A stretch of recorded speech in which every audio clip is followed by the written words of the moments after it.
नमस्कार दोस्तों, इस वीडियो में हम लोग बात करेंगे कि सोडियम को क्यों केरोसिन में रखा जाता है, क्या उसके पीछे रीज़न है, उसको हम देखेंगे। उससे पहले हम बात कर लेते हैं सोडियम के कुछ फैक्ट के बारे में जो कि आपको जानने चाहिए, जो कि एग्ज़ाम में बार बार पूछे जाते हैं।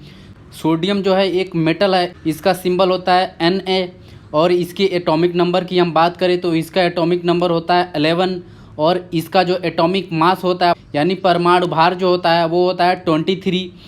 अगर हम बात करें सोडियम की पीरियोडिक टेबल में प्लेस की, तो सोडियम जो है पीरियोडिक टेबल में ग्रुप फर्स्ट ए के पीरियड थर्ड में हमको देखने को मिलेगा। और ये किस ब्लॉक में है? ये एस ब्लॉक में है।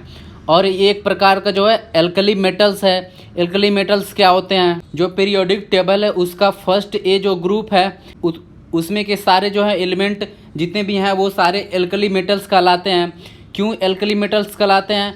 क्योंकि जो है ये वाटर से रिएक्शन करके एल्कलाइंस बनाते हैं, इसलिए हम इनको एल्कली मेटल्स कहते हैं। और इन एलिमेंट में जो बैलेंस इलेक्ट्रॉन होता है वो एस ऑर्बिट में जो है इंटर करता है, इसलिए इनको जो है एस ब्लॉक में रखा गया है और इनको एस ब्लॉक का एलिमेंट हम बोलते हैं।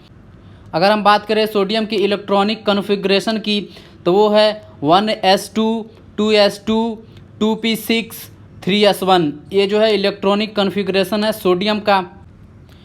सोडियम जो होता है फ्रीली हमको नेचर में देखने को नहीं मिलता है, नेचर में उपस्थित नहीं होता है। ये जो है अपने ओर के रूप में क्लोराइड में, नाइट्रेट में, कार्बोनेट में, बोरेट में, इन सब में ओर के रूप में उपस्थित होता है। इनसे हम क्या करते हैं? इसको एक्सट्रैक्ट करके निकालते हैं। और किस प्रोसेस के द्वारा निकालते हैं? कास्टेनर प्रोसेस के द्वारा, डाउन्स प्रोसेस के द्वारा। इन सब प्रोसेस के द्वारा हम सोडियम को जो है निकालते हैं। कास्टेनर प्रोसेस से हम सोडियम हाइड्रोक्साइड से सोडियम को निकालते हैं और डाउन्स प्रोसेस के द्वारा हम जो है सोडियम क्लोराइड से सोडियम को निकालते हैं। सोडियम क्लोराइड जैसा कि जो होता है नॉर्मल साल्ट होता है जो हम अपने घरों में यूज करते हैं। अगर हम बात करें इसके फिजिकल प्रॉपर्टीज की, तो ये जो है कलर में क्या होता है? वाइट होता है, सिल्वर की तरह वाइट होता है कलर में। और ये इतना सॉफ्ट होता है, प्योर सोडियम जो होता है वो इतना सॉफ्ट होता है कि आप उसको चाकू से भी काट सकते हैं। अगर आप उसको वाटर में रख देंगे तो वो फ्लोट भी कर सकता है वाटर में, इतना सॉफ्ट और लाइट होता है। अब हम आते हैं मेन मुद्दे पे कि इसको केरोसिन में क्यों रखा जाता है। इसके हाईली रिएक्टिव नेचर के कारण जो है सोडियम को केरोसिन के अंदर यानी केरोसिन ऑयल के अंदर रखा जाता है, जिससे जो है ये रिएक्ट ना करे एयर से, वाटर से। केरोसिन से इसका रिएक्शन नहीं होता है। सोडियम के रिएक्शन की बात करें तो सोडियम वो एक साधारण टेम्परेचर पे, यानी कि अगर ड्राई एयर है तो उसमें वो रिएक्ट नहीं करेगा, लेकिन उसको एयर में अगर थोड़ी सी भी मॉइस्ट मिल जाएगी, नमी मिल जाएगी, तो वो जो है एयर से रिएक्ट कर लेगा। और एयर से रिएक्ट करके वो क्या बनाता है? Na2O बनाता है, यानी सोडियम ऑक्साइड बनाता है। तो ये आपको याद रखना है कि सोडियम जो होता है एयर से रिएक्ट करके Na2O बनाता है, यानी सोडियम ऑक्साइड बनाता है। ठीक। अगर हम बात करें सोडियम जो है वाटर के साथ रिएक्ट करके कौन सा जो है एलिमेंट बनाता है, तो सोडियम जो है वाटर के साथ रिएक्ट करके सोडियम हाइड्रोक्साइड बनाता है और हाइड्रोजन गैस बनाता है। तो इसी वजह से इसको न ही वाटर में रखा जाता है और न ही इसको मॉइस्ट एयर यानी कि नम एयर में रखा जाता है।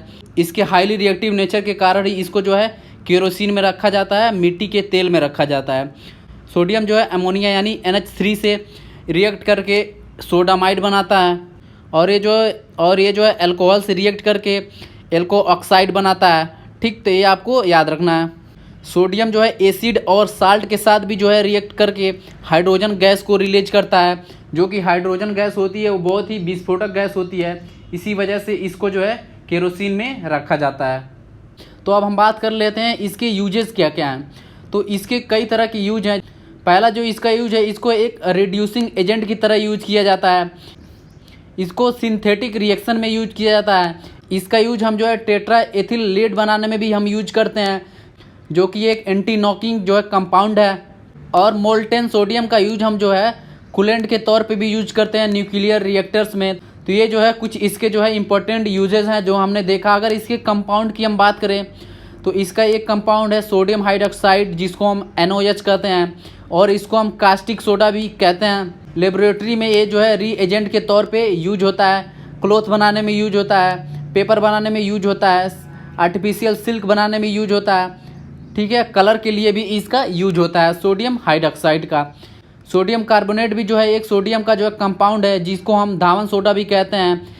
Na2CO3 जिसको हम बोलते हैं, सोडियम बाइकार्बोनेट यानी NaHCO3 जिसको हम बेकिंग सोडा बोलते हैं, इसको मीठा सोडा भी हम बोलते हैं। ये भी जो है एक सोडियम का कंपाउंड है। और NaCl तो है ही सोडियम का कंपाउंड, जिसको हम सोडियम क्लोराइड बोलते हैं, जिसको साधारण नमक हम बोलते हैं और हम अपने घरों में यूज करते हैं। सोडियम नाइट्रेट NaNO3 जिसको हम चाइल्ड साल्ट पीटर भी कहते हैं, ये भी जो है एक सोडियम का कंपाउंड है और ये जो है प्रचुर मात्रा में चाइल और पेरू में पाया जाता है। चाइल और पेरू क्या है, एक कंट्री हैं।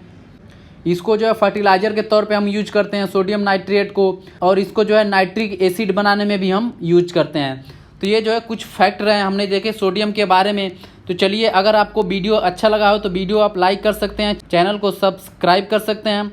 मिलते हैं ऐसे ही एक नए टॉपिक के साथ अगले वीडियो में। तब तक के लिए thanks for watching, stay learning, peace out.